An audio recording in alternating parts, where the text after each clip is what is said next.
ಇವರಿಂದಲೇ ಆರಂಭವಾಯಿತು ಪ್ರಗತಿಯ ಪರ್ವ. ಧಾರವಾಡ ಲೋಕಸಭಾ ಕ್ಷೇತ್ರ ದೇಶದ ಗಮನ ಸೆಳೆಯಲು ಕಾರಣಕರ್ತರಾದವರೇ ಈ ನಮ್ಮ ಪ್ರಹ್ಲಾದ ಜೋಶಿಯವರು. ಪ್ರಹ್ಲಾದ್ ಜೋಶಿಯವರು ನನಗೆ ಬಹಳ ವರ್ಷಗಳಿಂದ ಪರಿಚಯ ಇದ್ದಂಥವರು. ಸಂಸತ್ತಿನಲ್ಲಿ ಕರ್ನಾಟಕದ ಅಭಿವೃದ್ಧಿಯ ಬಗ್ಗೆ, ಕರ್ನಾಟಕದ ಅಂದರೆ ಎಲ್ಲ ಸರ್ವತೋಮುಖವಾದಂಥ ಅಭಿವೃದ್ಧಿ, ಶಿಕ್ಷಣ ಇರಲಿ, ಸಾಹಿತ್ಯ ಇರಲಿ, ಸಂಸ್ಕೃತಿ ಇರಲಿ, ಅಥವಾ ರೈಲ್ವೆ ಇರಲಿ, ಮತ್ತು ಬೇರೆ ಜಲ ನೆಲ ಇವುಗಳ ಸಮಸ್ಯೆ ಇದ್ದಾಗ ಕೂಡ ಅದರ ಬಗ್ಗೆ ಚೆನ್ನಾಗಿ ಅವರ ಅಭ್ಯಾಸ ಮಾಡಿ ಪೂರ್ವ ತಯಾರಿ ಮಾಡಿಕೊಂಡು ಸಿದ್ಧತೆ ಮಾಡಿಕೊಂಡು ಸಂಸತ್ತಿನಲ್ಲಿ ಭಾಳ ಕ್ರಿಯಾಶೀಲರಾಗಿ ಎಚ್ಚರವನ್ನು ಹುಟ್ಟಿಸ್ತಕ್ಕಂಥ ಒಂದು ಕೆಲಸ, ಅದು ನನಗೆ ಮೆಚ್ಚುಗೆಯನ್ನು ಉಂಟು ಮಾಡಿದಂಥದ್ದು ವಿಷಯ. 2004ರಿಂದ ಈ ತನಕ 1 ದಶಕದ ಕಾಲ ಪ್ರಹ್ಲಾದ್ ಜೋಶಿಯವರ ಜನಪರ ಕಾರ್ಯವನ್ನು ನೋಡಿದ ಹಾಗೂ ಮೆಚ್ಚಿದ ಎಲ್ಲರಿಗೂ ಇವರು ಒಬ್ಬ ನೆಚ್ಚಿನ ನಾಯಕ. ಅತ್ಯಂತ ಸಾಮಾನ್ಯ ಹಿನ್ನೆಲೆಯನ್ನು ಹೊಂದಿದ್ದರೂ ಸಾಮಾಜಿಕವಾಗಿ ಮತ್ತು ರಾಜಕೀಯವಾಗಿ ಎತ್ತರಕ್ಕೆ ಬೆಳೆದು ಧಾರವಾಡ ಕ್ಷೇತ್ರದ ಜನತೆಯ ಮನದಲ್ಲಿ ಅಚ್ಚಳಿಯದಂಥ ಛಾಪು ಮೂಡಿಸಿದ್ದಾರೆ. ಧಾರವಾಡ ಲೋಕಸಭಾ ಕ್ಷೇತ್ರದ ಸಂಸತ್ ಸದಸ್ಯರಾಗಿ ಪ್ರಹ್ಲಾದ ಜೋಶಿಯವರ ಸಾಧನೆಗಳು ಅನೇಕ. ಕೃಷಿ ಇರಲಿ, ನೀರಾವರಿಯೇ ಇರಲಿ, ರಸ್ತೆ, ರೈಲು, ವಿಮಾನಯಾನಗಳ ಅಭಿವೃದ್ಧಿಯೇ ಆಗಿರಲಿ, ಶಿಕ್ಷಣ ಸಂಸ್ಕೃತಿಯ ಬೆಳವಣಿಗೆಯ ಜೊತೆಗೆ ರಾಷ್ಟ್ರದ, ರಾಜ್ಯದ, ಪಟ್ಟಣ ಗ್ರಾಮಗಳ ಸಮಸ್ಯೆಗಳನ್ನು ಬಗೆಹರಿಸುವುದೇ ಇರಲಿ, ಹೀಗೆ ಪ್ರಹ್ಲಾದ್ ಜೋಶಿಯವರು ಧಾರವಾಡದ ನಿಜವಾದ ಪ್ರತಿನಿಧಿ ಎಂಬುದನ್ನು ಸಾಧಿಸಿ ತೋರಿಸಿದ್ದಾರೆ. ನಿರಂತರವಾದಂಥ ಪ್ರಯತ್ನವಾದಿ ಜೋಶಿಯವರು. ಈಗ ರೈಲ್ವೆ ವಲಯ ಮಾಡಬೇಕಂತಿತ್ತು, ಅದನ್ನು ಸಾಧನೆ ಮಾಡಿದ್ದಾರೆ. ರೈಲ್ವೆ ನಿಲ್ದಾಣವನ್ನು ನವೀಕರಣ ಅಂತ ಮಾಡಬೇಕಾಯಿತು, ಅದನ್ನು ಸಾಧನೆ ಮಾಡಿದ್ದಾರೆ. ರೈಲ್ವೆ ವರ್ಕ್ಶಾಪನ್ನು ಉಳಿಸ್ಕೋಬೇಕಂತಿತ್ತು, ಸಾಧನೆ ಮಾಡಿದ್ದಾರೆ. ಹಲವಾರು ಸಂದರ್ಭದಲ್ಲಿ ಅವರಲ್ಲಿ ಒಳಗಡೆ ಹುದುಗಿಟ್ಟಂಥ ಒಂದು ನಾಯಕತ್ವದ ಗುಣ ಒಂದು ರೀತಿಯಲ್ಲಿ ಸ್ಫೋಟಗೊಳ್ತದೆ, ಜನಪರವಾಗಿ ಎದ್ದು ನಿಲ್ತದೆ ಮತ್ತು ನ್ಯಾಯವನ್ನು ದೊರಕಿಸಿಕೊಡುವಂಥ ಒಂದು ಶಕ್ತಿ ಅವರ ವ್ಯಕ್ತಿತ್ವದಲ್ಲಿದೆ ಅನ್ನೋದನ್ನು ನಾನು ಈ ಸಂದರ್ಭದಲ್ಲಿ ಹೇಳಕ್ಕೆ ಇಚ್ಛೆಪಡ್ತೇನೆ. ಹುಬ್ಬಳ್ಳಿ ಅಂಕೋಲಾ ರೈಲು ಎಂಬ ಕನಸನ್ನು ನನಸಾಗಿಸಲು ಸತತ ಮತ್ತು ಪ್ರಬಲವಾಗಿ ಪ್ರಹ್ಲಾದ ಜೋಶಿಯವರು ಹೋರಾಟ ನಡೆಸಿಕೊಂಡು ಬರುತ್ತಿದ್ದಾರೆ. ಕೇಂದ್ರ ಪರಿಸರ ಖಾತೆಯ ಅನೇಕ ತಡೆಗಳನ್ನು ಸಮರ್ಥವಾಗಿ ಎದುರಿಸಿದ ಪರಿಣಾಮವಾಗಿ ಈಗ ಕಲಘಟಗಿಯವರೆಗೂ ರೈಲು ಮಾರ್ಗದ ಕಾಮಗಾರಿ ನಡೆದಿದೆ. ಮುಂದೊಂದು ದಿನ ಅಂಕೋಲಾವರೆಗೆ ಕಾಮಗಾರಿ ಪೂರ್ಣಗೊಳಿಸಿ ಹುಬ್ಬಳ್ಳಿ ಅಂಕೋಲಾ ರೈಲಿನ ಕನಸನ್ನು ನನಸಾಗಿಸುವ ವಿಶ್ವಾಸ ಪ್ರಹ್ಲಾದ ಜೋಶಿಯವರದು. ನಾನು ಕಳೆದ 10 ವರ್ಷದಲ್ಲಿ ಯಾರ್ಯಾರು ರೈಲು ಮಂತ್ರಿಗಳಾಗಿದ್ದಾರೆ, ಯಾರ್ಯಾರು ಫಾರೆಸ್ಟ್ ಮಂತ್ರಿಗಳಾಗಿದ್ದಾರೆ, ಅವರು ಎಲ್ಲರಿಗೂ ನಾನು ಅಂಕೋಲಾ ರೈಲಿನ ಬಗ್ಗೆ ಪ್ರಸ್ತಾಪ ಮಾಡಿದ್ದೇನೆ, ಒತ್ತಡವನ್ನು ಹಾಕಿದ್ದೇನೆ. ಯಾವುದೇ ರಾಜಕೀಯ ಕಾರಣಕ್ಕಲ್ಲ, ನನ್ನ ಮನಸ್ಸಿಗೆ ಒಂದು ಭಾಳ ಸಂತೃಪ್ತಿ ಕೊಟ್ಟಂಥ ಒಂದು ವಿಚಾರ ಅಂತಂದರೆ ಈ ಒಂದು ಅಂಕೋಲಾ ರೈಲಿನ ವಿಷಯ. ಧಾರವಾಡ ಭಾಗದ ರೈತನ ಕಣ್ಣೀರನ್ನು ಒರೆಸುವುದಕ್ಕಾಗಿ ರೈತರ ನಾಶವಾದ ಬೆಳೆಯ ವಿಮಾ ಹಣವನ್ನು ತ್ವರಿತವಾಗಿ ದೊರಕಿಸಿಕೊಟ್ಟು ರೈತರ ನೆಮ್ಮದಿಯ ನಿಟ್ಟುಸಿರಿಗೆ ಕಾರಣವಾಗಿದ್ದವರು ಪ್ರಹ್ಲಾದ ಜೋಶಿಯವರು. ರೈತರಿಗೆ ಬೆಳೆ ವಿಮಾ ಕೊಡಿಸುವುದರ ಬಗ್ಗೆ ಇರ್ಬೋದು ಮತ್ತು ಬೆಂಬಲ ಬೆಲೆ ಕೊಡಿಸುವಂಥ ಕೆಲಸ ಕೂಡ ಅವರು ಮಾಡಿದ್ದಾರೆ. ಪ್ರಹ್ಲಾದ್ ಜೋಶಿ ಒಳ್ಳೆಯ ವರ್ಕರ್, ಇನ್ಶೂರೆನ್ಸ್ ತರಿಸಿದ್ರು. ಬೆಳೆ ವಿಮಾ ಕ್ಷೇತ್ರದಲ್ಲಿ ಇವರು ಮಾಡಿದ ಕಾರ್ಯ ಕೇವಲ ಇಂದು ಧಾರವಾಡ ಕ್ಷೇತ್ರಕ್ಕೆ ಮಾತ್ರ ಸೀಮಿತವಾಗಿಲ್ಲ.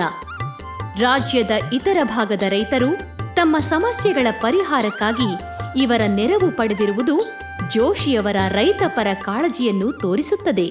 ರೈತರಿಗೆ ಅದರಿಂದ ಗೊಬ್ಬರ ಮತ್ತು ಬೀಜಗಳ ಸವಿ ರೀತಿಯಿಂದ ಅನುದಾನ ಪ್ರಕಾರ ಕೊಡಬೇಕಂತ ತಿಳ್ಕೊಂಡು ಸರ್ಕಾರ ಒತ್ತಾಯ ತಂದು ಅವ್ರಿಗೆ ಕೊಡಿಸೋಕೆ ಪ್ರಯತ್ನ ಮಾಡ್ಯಾರ. ಅವರಿಗೆ ರೈತರ ಜಮೀನುಗಳಿಗೆ ನೀರಾವರಿ ಸೌಲಭ್ಯವನ್ನು ಒದಗಿಸುವುದಕ್ಕಾಗಿ ವಿವಿಧ ಚಿಕ್ಕ ಮತ್ತು ಮಧ್ಯಮ ಸ್ತರದ ನೀರಾವರಿ ಯೋಜನೆಗಳನ್ನು ಯಶಸ್ವಿಯಾಗಿ ಜೋಶಿಯವರು ಪೂರೈಸಿದ್ದಾರೆ.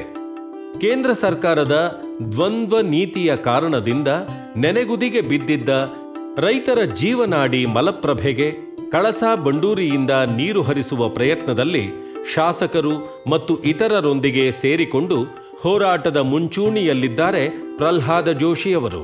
ಕಳಸಾ ಬಂಡೂರಿ ಇರ್ಬೋದು ಮತ್ತು ಅದೇ ರೀತಿ ಬೆಳೆ ವಿಮೆ ಹೋರಾಟದಲ್ಲಿ ಕೂಡ ಇವತ್ತು ರೈತನಿಗೆ ಸಾರ್ವಜನಿಕವಾಗಿ ಯಾವುದೇ ಒಂದು ಸಮಸ್ಯೆ ಬಂದಾಗ ಕೂಡ ಅವರು ಉತ್ತಮ ರೀತಿ ಹೋರಾಟಗಾರರಾಗಿ ಇವತ್ತು ನಮ್ಮ ಲೋಕಸಭಾ ಸದಸ್ಯರನ್ನಲಿಕ್ಕೆ ಬಹಳ ಅತ್ಯಂತ ಹೆಮ್ಮೆ ಆಗುತ್ತೆ. 100 ವರ್ಷಗಳ ಇತಿಹಾಸವಿರುವ ಹುಬ್ಬಳ್ಳಿ ರೈಲ್ವೆ ವರ್ಕ್ಶಾಪಿನ ಅಭಿವೃದ್ಧಿ ಕಾರ್ಯಕ್ಕೆ ಚಾಲನೆ ನೀಡಲಾಗಿದೆ. ಹುಬ್ಬಳ್ಳಿ ರೈಲ್ವೆ ನಿಲ್ದಾಣವನ್ನು ಅತ್ಯಂತ ಅಚ್ಚುಕಟ್ಟಾಗಿ ಯಾವ ಮಹಾನಗರಗಳಿಗೂ ಕಡಿಮೆ ಇಲ್ಲದಂತೆ ನವೀಕರಣಗೊಳಿಸಲಾಗಿದೆ.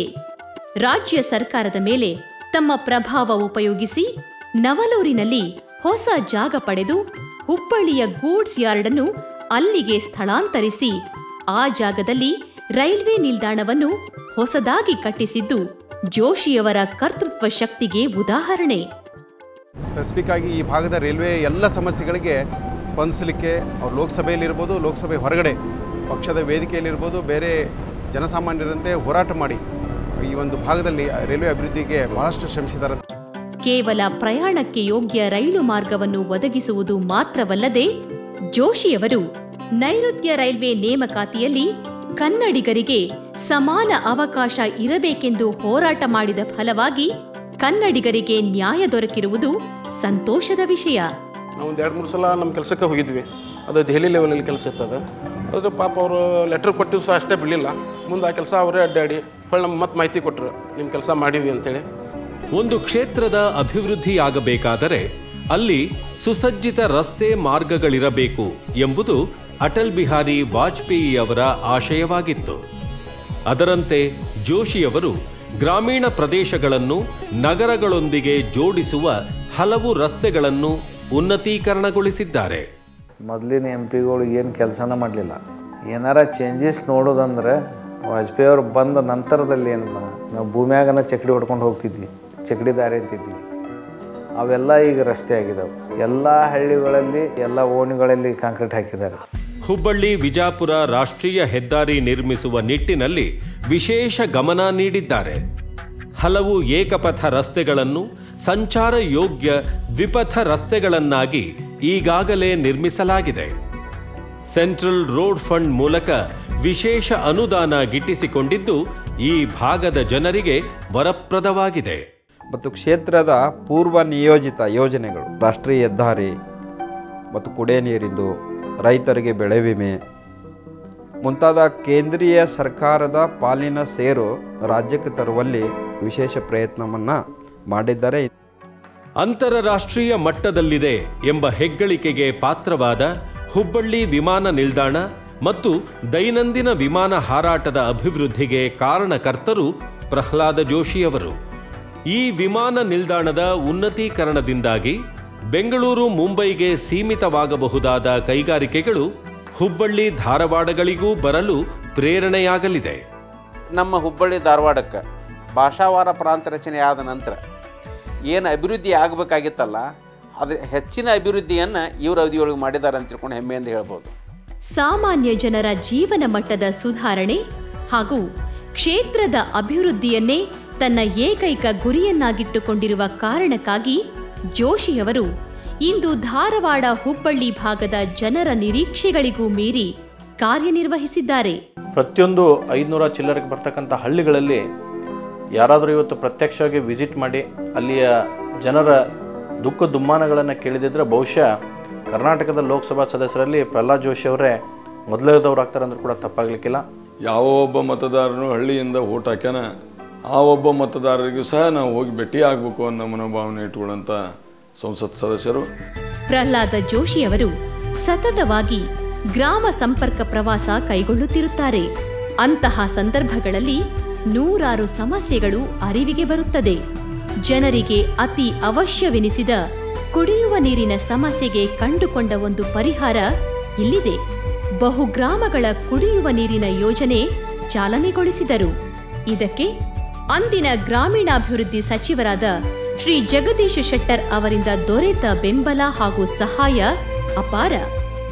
ಪರಿಣಾಮವಾಗಿ ಹರಿದದ್ದೇ ಕುಂದಗೋಳ ಹಾಗೂ ಧಾರವಾಡ ತಾಲೂಕುಗಳ 28 ಗ್ರಾಮಗಳಿಗೆ ಕುಡಿಯುವ ಸಲುವಾಗಿ ಮಲಪ್ರಭೆಯ ನೀರು. ನಮ್ಮ ಎಲ್ಲ ಜಿಲ್ಲೆ ಒಳಗೆ ನೀರಿನ ಸಮಸ್ಯೆ ಐತಿ, ಆದ್ರೆ ನಮ್ಮ ಅಣ್ಣಿಗೇರಿ ಅನ್ನೋ ಒಂದು ಇದ್ರೊಳಗೆ ನೀರಿನ ಸಮಸ್ಯೆ ಇಲ್ಲ. ಇದರ್ಲಿಂತ್ರ ಶುದ್ಧ ನೀರು ಬರುತ್ತೆ, ಸಿಹಿ ನೀರು ಬರುತ್ತೆ. ಇದೊಂದು ಪ್ರಹ್ಲಾದ್ ಜೋಶಿ ಅವರು ಅದ್ಭುತವಾದಂಥ ಕೆಲಸ ಮಾಡಿದ್ರು. ಎಲ್ಲ ಊರುಗಳಿಗೆ ಶುದ್ಧವಾದಂತಹ ಕುಡಿಯುವ ನೀರನ್ನು ಒಂದು ಯೋಜನೆ ಆಗಬೇಕು. ಹುಬ್ಬಳ್ಳಿ ಧಾರವಾಡ ಮಹಾನಗರಕ್ಕೆ ಸಂಬಂಧಿಸಿದಂತೆ ಹೇಳೋದಾದರೆ ಎಲ್ಲ 67 ವಾರ್ಡ್ಗಳಿಗೂ 24 ತಾಸು ಕುಡಿಯುವ ನೀರನ್ನು ಕೊಡುವಂಥದ್ದು ನನ್ನ ಯೋಜನೆ ಇದೆ. ಅದಕ್ಕೆ ಕೇಂದ್ರದ ಅಗತ್ಯದ ಸಹಕಾರವನ್ನು ಪಡಿಬೇಕು ಮತ್ತು ರಾಜ್ಯ ಸರ್ಕಾರದ ಮೇಲೆ ಒತ್ತಡವನ್ನು ತರಬೇಕು ಅನ್ನುವಂಥದ್ದು ನನ್ನ ಮನಸ್ಸಿನಲ್ಲಿರುವಂಥ ಒಂದು ಮಹತ್ವಾಕಾಂಕ್ಷಿ ಯೋಜನೆ. ಧಾರವಾಡ ಲೋಕಸಭಾ ಕ್ಷೇತ್ರ ಬ್ಯಾಡಗಿ ಮೆಣಸಿನಕಾಯಿ ಕೃಷಿಗೆ ಹೆಸರುವಾಸಿಯಾಗಿದೆ.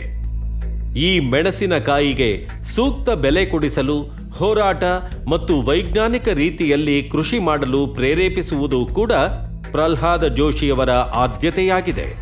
ಸಾಂಬಾರು ಮಂಡಳಿ, ರೇಷ್ಮೆ ಮಂಡಳಿ ಮತ್ತು ಕಾಫಿ ಮಂಡಳಿಯ ರೀತಿಯಲ್ಲಿ ಮೆಣಸಿನಕಾಯಿ ಮಂಡಳಿ ರಚಿಸಲು ಕೇಂದ್ರ ಸರ್ಕಾರದ ಮೇಲೆ ಒತ್ತಾಯ ಹೇರಿದ ಫಲವಾಗಿ ಈಗ ರಾಜ್ಯ ಸರ್ಕಾರ ಈ ಸಾಂಬಾರು ಮಂಡಳಿ ಸ್ಥಾಪಿಸಲು ಹೊರಟಿದ್ದು ಜೋಶಿಯವರ ಹೋರಾಟಕ್ಕೆ ಸಂದ ಗೌರವವಾಗಿದೆ. ಜನಸಾಮಾನ್ಯನ ದಿನನಿತ್ಯದ ಬವಣೆಗಳನ್ನು ತೀರಾ ಹತ್ತಿರದಿಂದ ಅನುಭವಿಸಿರುವ ಪ್ರಹ್ಲಾದ ಜೋಶಿಯವರು ಅವುಗಳ ಪರಿಹಾರಕ್ಕಾಗಿ ಸತತ ಪ್ರಯತ್ನ ನಡೆಸಿದ್ದಾರೆ. ಪ್ರಹ್ಲಾದ್ ಜೋಶಿ ಅವರು ಬಂದಿದ್ರು, ಮನೆ ಕಟ್ಟಿಸಿ ನೋಡ್ಕೊಂಡು ಹೋಗ್ಯಾರ. ನೀರು ಐತಿ, ನೀರು ಕೊಟ್ಟಾರ, ಲೈಟು ಅದಾವ. ರೈಲು ಆರಕ್ಷಣೆಗಾಗಿ ವಿಶೇಷ ಕೌಂಟರ್ಗಳ ಸ್ಥಾಪನೆ, ಅಡಿಗೆ ಅನಿಲದ ಅಸಮರ್ಪಕ ವಿತರಣೆ ಸಮಸ್ಯೆ ನಿವಾರಣೆಗಾಗಿ ಗ್ಯಾಸ್ ವಿತರಕರೊಂದಿಗೆ ಸತತ ಚರ್ಚೆ, ಗ್ರಾಮೀಣ ರೈಲು ನಿಲ್ದಾಣಗಳ ಸುವ್ಯವಸ್ಥೆಯ ಪರಿಶೀಲನೆ, ಹೀಗೆ ಪ್ರತಿ ಕ್ಷಣವೂ ಜೋಶಿಯವರು ಜನರ ಸಮಸ್ಯೆಗಳ ನಿವಾರಣೆಯಲ್ಲಿ ನಿರತರಾಗಿದ್ದಾರೆ. ಯಾವುದರ ಒಂದು ಕೆಲಸಕ್ಕೆ ಹೋದರೆ ಅಥವಾ ಏನು ಒಂದು ಹಿಂಗೈತ್ರಿ ಅಂತಂದರೆ ಸ್ಪಂದಿಸ್ತಾರೆ. ಯಾವುದರ ಒಂದು ಜಾತಿ ಭೇದ ಯಾವುದೂ ಇಲ್ಲದೇನೆ ಅದನ್ನು ಮಾಡಿಕೊಡ್ತಾರೆ ಕೆಲಸ. ಸುತ್ತಮುತ್ತಲ ಸಮಾಜದ ಬೆಳವಣಿಗೆಯಲ್ಲಿಯೇ ಒಬ್ಬ ವ್ಯಕ್ತಿಯ ಯಶಸ್ಸು ಅಡಗಿದೆ ಎಂಬ ಸಾಮಾಜಿಕ ಅರಿವನ್ನು ಪ್ರಹ್ಲಾದ ಜೋಶಿಯವರಿಗೆ ಕೊಟ್ಟಿದ್ದು RSS. ಅದರ ಸಕ್ರಿಯ ಕಾರ್ಯಕರ್ತರಾಗಿ ವಿವಿಧ ಜವಾಬ್ದಾರಿಗಳನ್ನು ವಹಿಸಿಕೊಳ್ಳುತ್ತಾ ಸಾಮಾಜಿಕ ಕಾರ್ಯದಲ್ಲಿ ನಿರತರಾದವರು ಜೋಶಿಯವರು. ಬಾಲ್ಯದಲ್ಲಿ ರಾಷ್ಟ್ರೀಯ ಸ್ವಯಂ ಸೇವಕ ಸಂಘದ ಸಂಪರ್ಕಕ್ಕೆ ನಾವು ತಗೊಂಡು ಬಂದ್ವಿ. ನಮ್ಮ ಕೈಯಲ್ಲಿ ಬೆಳೆದ ಚಿಕ್ಕ ಮಗು ನಮ್ಮನ್ನು ಮೀರಿ ಇಷ್ಟು ದೊಡ್ಡ ಹುದ್ದೆಗೆ ಹೋಗ್ತಾರೆ ಅಂತಂದರೆ ನಮಗೊಂದು ಆನಂದ ಮತ್ತು ಅಭಿಮಾನ. 1990ರ ದಶಕದಲ್ಲಿ ಕಿತ್ತೂರು ಚೆನ್ನಮ್ಮ ಮೈದಾನದಲ್ಲಿ, ಅಂದರೆ ಈದ್ಗಾ ಮೈದಾನದಲ್ಲಿ ಭಾರತದ ರಾಷ್ಟ್ರ ಧ್ವಜವನ್ನು ಹಾರಿಸುವ ಹೋರಾಟದ ನೇತೃತ್ವ ವಹಿಸಿಕೊಂಡರು. ನಿರ್ದಯಿ ಪೊಲೀಸರ ಲಾಠಿ ಬೂಟು ಏಟುಗಳ ನಡುವೆಯೂ ಜಗ್ಗದೆ ರಾಷ್ಟ್ರಧ್ವಜವನ್ನು ಗಗನಕ್ಕೇರಿಸುವವರೆಗೂ ಛಲ ಬಿಡದ ಪ್ರಹ್ಲಾದ ಜೋಶಿಯವರ ಪ್ರವೃತ್ತಿ ಅನುಕರಣೀಯ. ಪ್ರಹ್ಲಾದ್ ಜೋಶಿಯವರು ವಿಶೇಷವಾಗಿ ನ್ಯಾಷನಲಿಸ್ಟ್, ಅಂದರೆ ದೇಶಾಭಿಮಾನ, ಧ್ವಜದ ಅಭಿಮಾನ ಅಲ್ಲದೆ ಜನರ ಹಿತ, ಜನತೆಯ ಕಾಳಜಿ ಅವ್ರ 100ಕ್ಕೆ 100ರಷ್ಟು ಸಂಸದರಾಗುವಂಥ ಮೊದಲಿನಿಂದಲೇ ಅವರಲ್ಲಿ ಅಭಿವ್ಯಕ್ತ ಆಗ್ತಾ ಇದ್ದು. ಪ್ರಾಥಮಿಕ ಮತ್ತು ಮಾಧ್ಯಮಿಕ ಶಾಲೆಯಲ್ಲಿ ಓದುತ್ತಿರುವ 81,000 ಮಕ್ಕಳಿಗೆ ದಿನನಿತ್ಯವೂ ಶುಚಿಕರ ಮತ್ತು ಆರೋಗ್ಯಕರ ಬಿಸಿಯೂಟವನ್ನು ನೀಡುವ ಅನ್ನಪೂರ್ಣ ಯೋಜನೆಯ ಮಹಾಪೋಷಕರಾಗಿ ಮತ್ತು ಉಚಿತ ಆರೋಗ್ಯ ಶಿಬಿರ, ನೇತ್ರ ಚಿಕಿತ್ಸಾ ಶಿಬಿರ, ವಿದ್ಯಾರ್ಥಿಗಳ ಭವಿಷ್ಯ ರೂಪಿಸುವ ಸ್ಪರ್ಧಾತ್ಮಕ ಪರೀಕ್ಷೆಗಳ ಉಚಿತ ತರಬೇತಿ ನೀಡುತ್ತಿರುವ ಕ್ಷಮತಾ ಸಂಸ್ಥೆಯ ಮಾರ್ಗದರ್ಶಕರಾಗಿ, ಹೀಗೆ ಹಲವಾರು ಸಾಮಾಜಿಕ ಕಾರ್ಯಗಳಲ್ಲೂ ಪ್ರಹ್ಲಾದ ಜೋಶಿಯವರು ಸಕ್ರಿಯರಾಗಿದ್ದಾರೆ. ಎಲ್ಲರಿಗೂ ತಿಳಿದಿರುವ ಹಾಗೆ ಧಾರವಾಡ ಸಾಂಸ್ಕೃತಿಕ ನಾಡು. ಹಲವು ಕವಿಗಳ, ಸಂಗೀತಗಾರರ, ಕಲಾವಿದರ ನೆಲೆವೀಡು. ಸಾಹಿತ್ಯ ಕಲಾ ಪ್ರೇಮಿಯಾಗಿರುವ ಪ್ರಹ್ಲಾದ ಜೋಶಿಯವರು ತಮ್ಮ ಲೋಕಸಭಾ ಕ್ಷೇತ್ರದಲ್ಲಿ ಸಾಂಸ್ಕೃತಿಕ ಬೆಳವಣಿಗೆಗೆ ಬೆನ್ನೆಲುಬಾಗಿದ್ದಾರೆ. ಬಾರೋ ಸಾಧನ ಕೇರಿಗೆ ಯೋಜನೆಗೆ ಕೇಂದ್ರದಿಂದ ನಿಧಿಯನ್ನು ಒದಗಿಸಿ ಯೋಜನೆಯ ಅನುಷ್ಠಾನಕ್ಕೆ ಕಟಿಬದ್ಧರಾಗಿದ್ದಾರೆ. ಶ್ರೀ ಪ್ರಹ್ಲಾದ್ ಜೋಶಿಯವರು ಧಾರವಾಡ ಕ್ಷೇತ್ರ ಕಂಡ ಅತ್ಯಂತ ಉತ್ತಮ ಸಂಸದೀಯ ಪಟುಗಳಲ್ಲಿ ಒಬ್ಬರು. ನಮ್ಮ ಧಾರವಾಡದ ಬಾರೋ ಸಾಧನಕೇರಿಗೆ ಅವರು ಸುಮಾರು ತಮ್ಮ ಅನುದಾನದಿಂದ 3 ಕೋಟಿ ರೂಪಾಯಿ ಸೆಂಟ್ರಲ್ ಗೌರ್ಮೆಂಟ್ನಿಂದ ತೊಗೊಂಬಂದು ಬಾರೋ ಸಾಧನಕೇರಿ ಇವತ್ತು ಕರ್ನಾಟಕದಾಗ ಎಲ್ಲರೂ ಬಂದು ನೋಡುವಂಥ ಉತ್ತಮವಾದ ಒಂದು ಏರಿಯಾವನ್ನು ಮಾಡಿದ್ದಾರೆ. ಅದರ ಸಂಪೂರ್ಣ ಶ್ರೇಷ್ಠ ಶ್ರೀ ಪ್ರಹ್ಲಾದ್ ಜೋಶಿ ಅವರಿಗೆ ಸಿಗ್ತೈತಿ. ತಾವೇ ಸ್ವತಃ ಕಲಾಕಾರರ ಒಟ್ಟಿಗೆ ಅವ್ರ ಹತ್ರ ಹೋಗಿ ಮಾತನಾಡಿಸ್ತಾರಲ್ಲ, ಅದು ಬಹಳ ವಿಶೇಷವಾದಂಥ ಗುಣ. ಪ್ರಹ್ಲಾದ್ ಜೋಶಿ ಅವರಂತೂ ನಮಗೆ ಇನ್ನೂ 10 ಸರಿ MP ಆಗಿ ಬರಬೇಕನ್ನೋ ಆಸೆ. ಇದಲ್ಲದೆ ಅನೇಕ ಸಾಂಸ್ಕೃತಿಕ ಮತ್ತು ಕಲಾ ಚಟುವಟಿಕೆಗಳಿಗೆ ಕೇಂದ್ರ ರಾಜ್ಯ ಸರ್ಕಾರಗಳ ಸಹಾಯ ದೊರೆಯುವಂತೆ ಮಾಡಿರುವ ಸಾಹಸಿ ಜೋಶಿಯವರು. ದಣಿವು ಎಂಬ ಶಬ್ದವನ್ನೇ ಅರಿಯದ ಕಷ್ಟಜೀವಿಯಾಗಿರುವ ಪ್ರಹ್ಲಾದ ಜೋಶಿಯವರು ತಾವು ಕೈಗೆತ್ತಿಕೊಂಡ ಯಾವುದೇ ಕೆಲಸವನ್ನು ಮುಗಿಸದೆ ಹಿಂದಿರುಗುವವರೇ ಅಲ್ಲ. ಇವರ ಈ ಗುಣದಿಂದಾಗಿಯೇ ಇಂದು ಹಲವು ಅಭಿವೃದ್ಧಿ ಕಾರ್ಯಗಳನ್ನು ಧಾರವಾಡ ಲೋಕಸಭಾ ಕ್ಷೇತ್ರದಲ್ಲಿ ಕಾಣಬಹುದು. ಯಾವುದೇ ಸಂದರ್ಭಕ್ಕೆ ಯಾವುದೇ ಸಮಸ್ಯೆಗೆ ನೇರವಾಗಿ ಸ್ಪಂದನೆ ಕೊಡುವಂಥ ಎಲ್ಲ ಸಮುದಾಯದ ಜನಾಂಗದೊಂದಿಗೆ ಸ್ನೇಹಿತರಾಗಿ ಒಡನಾಡ್ತಾ ಇರುವಂಥವರು ಮಾನ್ಯ ಪ್ರಹ್ಲಾದ್ ಜೋಶಿಯವರು. ಸಾಮಾಜಿಕವಾಗಿ ಜನರೊಂದಿಗೆ ಬೆರೆತು ಸಾಮಾನ್ಯ ಜನರಲ್ಲಿ ತಾವೂ ಒಬ್ಬರಾಗಿ ಜನರ ಅಭಿಮಾನವನ್ನು ಗಳಿಸುತ್ತಿರುವ ಜೋಶಿಯವರು ರಾಜಕೀಯವಾಗಿಯೂ ಎತ್ತರಕ್ಕೆ ಬೆಳೆದಿದ್ದಾರೆ. ಪ್ರಹ್ಲಾದ್ ಜೋಶಿ ಸಣ್ಣವರಿದ್ದಾಗಿಂದು ನಮ್ಮ ಮನೆಗೆ ಅವರು ಬರೋದು ಹೋಗೋದು, ಈಗಾದರೂ ಅವರು ಬರ್ತಾರೆ. ಅವರು ಇದು ಅವ್ರಿಗೆ ಹಿಂಗೆ ನಾನು ಆರಿಸಿ ಬಂದಿದ್ದೆ ಅಂಥೇಳಿ ಗೌರವ ಇಲ್ಲ ಅವ್ರಿಗೆ. ಬಿಜೆಪಿಯನ್ನು ಸೇರಿದ ನಂತರ ಮಾನ್ಯ ಅಟಲ್ ಬಿಹಾರಿ ವಾಜಪೇಯಿ, ಲಾಲ್ ಕೃಷ್ಣ ಅಡ್ವಾಣಿ, ನರೇಂದ್ರ ಮೋದಿ, ಜಗನ್ನಾಥರಾವ್ ಜೋಶಿ, ಮಹದೇವಸ ಜರತಾರ್ಘರ್ ಅವರಂಥವರ ಆದರ್ಶಗಳನ್ನು ಮೈಗೂಡಿಸಿಕೊಂಡು ಪಕ್ಷವನ್ನು ಕಟ್ಟಿ ಬೆಳೆಸುತ್ತಿರುವುದು ಒಂದೆಡೆಯಾದರೆ, ಪಕ್ಷಭೇದವನ್ನೂ ಮರೆತು ಎಲ್ಲರೊಂದಿಗೆ ಸಹಕಾರ ಭಾವದಿಂದ ವರ್ತಿಸುವ ಪರಿಯೂ ಅಪರೂಪವಾದದ್ದು. ಇದು ಅವರ ರಾಜಕೀಯ ಪ್ರಬುದ್ಧತೆಗೆ ಒಂದು ಸಾಕ್ಷಿ. ಪಕ್ಷದ ಸಂಘಟನೆ ಮಾಡಿದ್ರು, ಕಾರ್ಯಕರ್ತರನ್ನು ಹುರಿದುಂಬಿಸುವಂಥ ಕೆಲಸ ಮಾಡಿದರು, ಪಕ್ಷಕ್ಕೆ ಹೆಚ್ಚಿನ ಒಂದು ವೇಳೆಯನ್ನು ಕೊಟ್ಟರು. ಇದರಿಂದ ಪಕ್ಷ ಸಂಘಟನೆ ಆಗಲಿಕ್ಕೆ ದೊಡ್ಡದಾದಂಥ ಕಾಂಟ್ರಿಬ್ಯೂಷನ್ ಪ್ರಹ್ಲಾದ್ ಜೋಶಿ ಅವರಿದೆ. ಹೀಗಾಗಿ ಒಬ್ಬ ಸಾಮಾನ್ಯ ಕಾರ್ಯಕರ್ತ ಇವತ್ತು ರಾಜ್ಯ ಮಟ್ಟದವರೆಗೆ ರಾಜ್ಯ ಅಧ್ಯಕ್ಷನಾಗಿ ಬೆಳೀತಾನಂದರೆ ಅದೊಂದು ಭಾಳ ಒಂದು ದೊಡ್ಡದಾದಂಥ ಒಂದು ಸಾಧನೆ. ಇವತ್ತು ರಾಜ್ಯ ಮಟ್ಟದಲ್ಲಿ, ಶಾಸಕರ ಮಟ್ಟದಲ್ಲಿ, ಕಾರ್ಪೊರೇಟರ್ ಮಟ್ಟದಲ್ಲಿ, ಜಿಲ್ಲಾ ಪಂಚಾಯತ್ ಸದಸ್ಯರ ಮಟ್ಟದಲ್ಲಿ ಇರುವಂಥ ಅಭಿವೃದ್ಧಿ ಕೆಲಸ ಕಾರ್ಯಗಳು ಹೆಚ್ಚು ಕಾನ್ಸಂಟ್ರೇಷನ್ ಮಾಡಿ ಆ ಕೆಲಸ ಕಾರ್ಯಗಳು ಪರಿಪೂರ್ಣ ಆಗುವ ರೀತಿಯಲ್ಲಿ ಅವ್ರ ಕೆಲಸವನ್ನು ಈ ಭಾಗದ ಒಂದು ಅಭಿವೃದ್ಧಿಗೆ ಅವರು ಹೆಚ್ಚಿನ ಕೊಡುಗೆಯನ್ನು ಕೊಟ್ಟರು. ರಾಜ್ಯದಲ್ಲಿ ಯಾವುದೇ ಸರ್ಕಾರ ಅಧಿಕಾರದಲ್ಲಿರಲಿ ಅದರೊಂದಿಗೆ ಉತ್ತಮ ಸಂಬಂಧವನ್ನು ಬೆಳೆಸಿ ತಮ್ಮ ಕ್ಷೇತ್ರದ ಜನರ ಪರವಾಗಿ ಕಾರ್ಯಪ್ರವೃತ್ತರಾಗಿರುತ್ತಾರೆ ಪ್ರಹ್ಲಾದ ಜೋಶಿಯವರು. ಧಾರವಾಡದಲ್ಲಿ ಆಗಿರ್ಬೋದು, ಬೇರೆ ಬೇರೆ ತಾಲೂಕುಗಳಲ್ಲಿ ಮಹಿಳಾ ಮಂಡಳಗಳಿಗೆ ತಮ್ಮದೇ ಆದಂಥ ಅನುದಾನವನ್ನು ಎಲ್ಲರೂ ಕೂಡ ಗುಡಿ ಸಮುದಾಯ ಭವನ ಅಂತ ಕೇಳ್ತಾ ಇರ್ತಾರೆ. ಅದರ ಜೊತೆಗೆ ಮಹಿಳೆಯರಿಗೂ ಕೂಡ ನಾವು ಅವಕಾಶವನ್ನು ಕೊಡಬೇಕಂತ ಹೇಳಿ ನಮ್ಮನ್ನೆಲ್ಲ ಶಾಸಕರುಗಳನ್ನು ಕೇಳಿ ಅನುದಾನ ಕೊಟ್ಟಂಥ ವ್ಯಕ್ತಿತ್ವ ಅವರದು. ತಮ್ಮ ಸಂಸದರ ನಿಧಿಯನ್ನು ರಚನಾತ್ಮಕವಾಗಿ ಮತ್ತು ಸಮರ್ಪಕ ರೀತಿಯಲ್ಲಿ ಬಳಕೆ ಮಾಡಿದ್ದಾರೆ. ಅನಗಿರಿ ಕುರುಬೂರಿನ ಓಣಿಯಲ್ಲಿ ಒಂದು ಕೊಳಚೆ ಪ್ರದೇಶವಾಗಿತ್ತು. ಕಾಂಕ್ರೀಟೀಕರಣ ಆದ ನಂತರ ಎಲ್ಲವೂ ಸ್ವಚ್ಛತಾವಾಗಿದೆ. ಚತುಷ್ಪಥ ರಸ್ತೆಗಳ ನಿರ್ಮಾಣ, ಅವಳಿ ನಗರಗಳಲ್ಲಿ ಕುಡಿಯುವ ನೀರಿನ ಸರಬರಾಜು ವ್ಯವಸ್ಥೆ ಉತ್ತಮಪಡಿಸಿರುವುದು, ನಗರಗಳ ಸೌಂದರ್ಯೀಕರಣ, ಹಲವಾರು ಚಿಕ್ಕ ಮತ್ತು ದೊಡ್ಡ ಸೇತುವೆಗಳ ನಿರ್ಮಾಣ, ವಾಣಿಜ್ಯೋದ್ಯಮಕ್ಕೆ ಸಹಾಯಕವಾಗುವ ರೀತಿಯಲ್ಲಿ ಖಾಯಂ ಕೈಗಾರಿಕಾ ವಸ್ತು ಪ್ರದರ್ಶನಕ್ಕೆ ಎಪಿಎಂಸಿ ಯಾರ್ಡ್ನಲ್ಲಿ 10 ಎಕರೆ ಜಮೀನನ್ನು ಮೀಸಲಿಟ್ಟಿರುವುದು ಮತ್ತು ಸುಸ್ಥಿರ ಪಟ್ಟಣಾಭಿವೃದ್ಧಿಯ ಬಗೆಗೂ ತಮ್ಮ ಬದ್ಧತೆಯನ್ನು ತೋರಿಸಿದ್ದರಿಂದ ಅವರನ್ನು ಧಾರವಾಡ ಲೋಕಸಭಾ ಕ್ಷೇತ್ರದ ಅಭಿವೃದ್ಧಿಯ ಹಿಂದಿನ ಪ್ರೇರಕ ಶಕ್ತಿ ಎಂದೇ ಗುರುತಿಸಲಾಗುತ್ತಿದೆ. ಸತತವಾಗಿ ನಿಕಟವಾದಂಥ ಸಂಪರ್ಕವನ್ನು ಚೇಂಬರ್ ಆಫ್ ಕಾಮರ್ಸ್ ಜೊತೆಗೆ ಮಾನ್ಯ ಸಂಸದರು ಇಟ್ಟುಕೊಂಡಿದ್ದಾರೆ. ತಾವಾಗಲೇ ಸ್ವತಃ ನಾವು ಈ ಪ್ರೀ ಬಜೆಟ್ ಇದೆ ಅಥವಾ ಈ ಸೆಷನ್ ಚಾಲೂ ಅದ, ತಮ್ಮದೇನು ತೊಂದರೆಗಳಿದಾವೆ ಈ ರೀತಿ ಕೇಳುವಂಥ ಒಂದು ಪ್ರವೃತ್ತಿಯನ್ನು ಮುಂದುವರ್ಸ್ಕೊಂಡು ಬಂದಿದ್ದಾರೆ. ಅವರ ಸಲಹೆ ಸೂಚನೆಗಳನ್ನು ಕ್ರೋಢೀಕರಣಗೊಳಿಸಿ ಇವತ್ತು ಅದನ್ನು ಕೇಂದ್ರ ಸರ್ಕಾರದ ಮೇಲೆ ಅದಕ್ಕೆ ಒತ್ತಡ ತಂದು ಆ ಕೆಲಸವನ್ನು ಮಾಡಿಸಿಕೊಡುವಂಥ ಒಂದು ಮಹತ್ತರವಾದಂಥ ಕೆಲಸವನ್ನು ಅವರು ಮಾಡ್ತಾ ಇದ್ದಾರೆ. ಇವರ ವಿರೋಧಿಗಳು ಕೂಡ ಇವರ ಶಿಸ್ತುಬದ್ಧ, ಕ್ರಮಬದ್ಧ, ವಿಚಾರಶೀಲ, ಕ್ರಿಯಾಶೀಲ ಚಟುವಟಿಕೆಗಳನ್ನು ಮೆಚ್ಕೊಳ್ತಾ ಇದ್ದಾರೆ. ಅವರ ಈ ಪಾರದರ್ಶಕ ಬದುಕೇನದ ಅದು ಹೆಚ್ಚು ಅವರು ಮುಂದೆ ಬರಲಿಕ್ಕೆ ಸಾಧ್ಯ ಆಗಿದೆ. ಕನ್ನಡ, ಹಿಂದಿ ಮತ್ತು ಇಂಗ್ಲಿಷ್ ಭಾಷೆಗಳಲ್ಲಿ ನಿರರ್ಗಳತೆ ಸಾಧಿಸಿರುವ ಪ್ರಹ್ಲಾದ ಜೋಶಿಯವರು ಸಂಸತ್ತಿನಲ್ಲಿ ಸಕ್ರಿಯರಾಗಿರುವ ಮತ್ತು ಅತಿ ಹೆಚ್ಚು ಹಾಜರಾತಿ ಇರುವ ಸದಸ್ಯರು. More than 60% vacancies are not being filled. There is no manpower. How can they fulfill this? If you give them 500 crore, a person who cannot handle 1 lakh rupees, if you go and give him 10 crores rupees, he will die with heart attack. This will be the situation. And I want that, Kamalnath ji, मैं आपसे request करूँगा, please try to build the capacity in these municipalities. Sir, you said it is for 20 years. Yes, we know that it is for 20 years. But may I very humbly ask you a question? It is for 20 years, but at least in the phase manner, if you invest, what should be our allocation as on date today? ಸನ್ಮಾನ್ಯ ಲಾಲ್ಕೃಷ್ಣ ಅದ್ವಾನಿ ಅವರು ಪ್ರೇರಣೆಯನ್ನು ಕೊಟ್ಟು ನೀನು ಮಾತನಾಡು, ಇವತ್ತು ಯಾವುದೇ ಕಾರಣಕ್ಕೆ ತಪ್ಪಿಸಬೇಡ ಅಂತ ಹೇಳಿದರು. 9-10 ನಿಮಿಷದ ಮೊದಲನೇ ಭಾಷಣವನ್ನು ನಾನು ಲೋಕಸಭೆಯಲ್ಲಿ ಮಾಡಿದ್ದೆ. ಆ ಭಾಷಣಕ್ಕೆ ಅವತ್ತಿನ ಮಂತ್ರಿಗಳು ಉತ್ತರ ಹೇಳಬೇಕಾಯಿತು. ಆ ರೀತಿಯ ಒಂದೆರಡು ಪ್ರಶ್ನೆಗಳನ್ನು ನಾನು ಎತ್ತಿದ್ದೆ. ವಾಜಪೇಯಿ ಅವರು ನಮ್ಮ ಜೊತೆಗೆ ಲೋಕಸಭಾ ಸದಸ್ಯರಾಗಿದ್ದರು.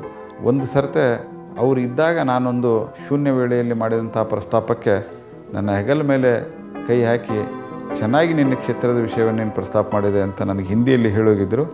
ನನಗೆ ಅವತ್ತು ಕಣ್ಣಲ್ಲಿ ನೀರು ಬಂತು. ಇಂಥ ಒಬ್ಬ ದೊಡ್ಡ ಮನುಷ್ಯ, ಶಬಾಷ್ ಚೆನ್ನಾಗಿ ಮಾತಾಡಿದೆ ಅಂತ ಹೇಳಿದರು. ಈ 2 ಘಟನೆಗಳು ಲೋಕಸಭೆಯಲ್ಲಿ ನನ್ನ ಮನಸ್ಸಿನಲ್ಲಿ ಭಾಳ ಗಟ್ಟಿಯಾಗಿ ಕೂತಿದೆ.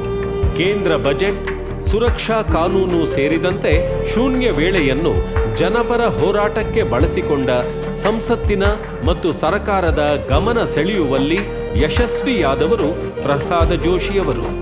ನಮಗೆ ಏನೇ ತೊಂದರೆ ಆದರೂ, ವಿದ್ಯಾರ್ಥಿಗಳಿಗೆ ಏನೇ ತೊಂದರೆ ಆದರೂ ಸ್ಪಾಟ್ನಲ್ಲಿ ಬಂದು ಅವರು ಸಮಸ್ಯೆ ಬಗೆಹರಿಸ್ಕೊಡ್ತಾರೆ. ಆ್ಯಂಡ್ ಅವ್ರು ಏನಂತಂದರೆ ವಿದ್ಯಾರ್ಥಿಗಳ ಒಂದು ಹಿತೈಷಿ ಅನ್ಬೋದು ಅವ್ರಿಗೆ.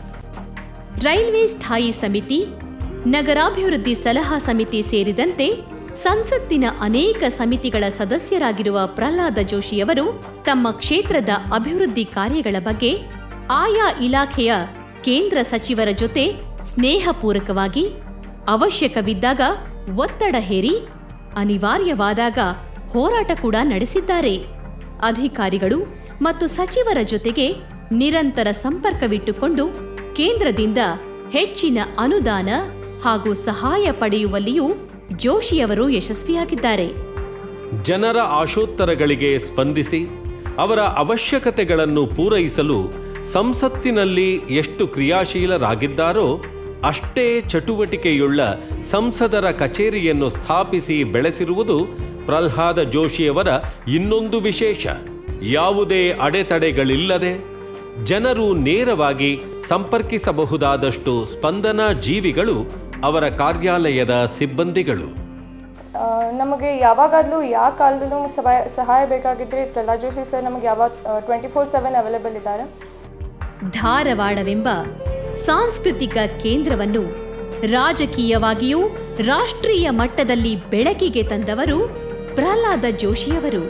ವಿಶ್ವಸಂಸ್ಥೆಯ ಸಾಮಾನ್ಯ ಸಭೆಯಲ್ಲಿ ಮಹಿಳೆಯರ ಮತ್ತು ಮಕ್ಕಳ ಮೇಲಿನ ದೌರ್ಜನ್ಯವನ್ನು ತಡೆಯುವ ಕ್ರಮಗಳ ಬಗ್ಗೆ ಅನುಷ್ಠಾನ ಸಾಧ್ಯ ಕ್ರಮಗಳನ್ನು ಸೂಚಿಸಿರುವುದು ಧಾರವಾಡದ ಜನತೆಗೆ ಸಂದ ಗೌರವವಾಗಿದೆ.